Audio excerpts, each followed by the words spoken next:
الحمدللہ کے معنی یہ ہیں کہ صرف اللہ تعالیٰ کا شکر ہے، اس کے سوا کوئی اس کے لائق نہیں، خواہ وہ مخلوق میں سے کوئی بھی ہو، اس وجہ سے کہ تمام نعمتیں جنہیں ہم گن بھی نہیں سکتے اس مالک کے سوا اور کوئی ان کی تعداد کو نہیں جانتا، اسی کی طرف سے ہے۔ اسی نے اپنی اطاعت کرنے کے تمام اسباب ہمیں عطا فرمائے،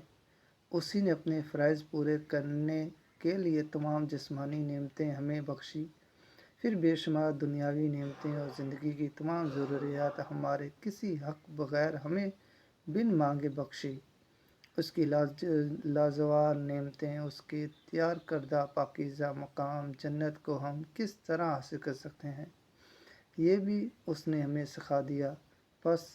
ہم تو کہتے ہیں کہ اول آخر اسی مالک کی پاک ذات ہر طرح کی تعریف اور حمد و شکر کے شائق ہے۔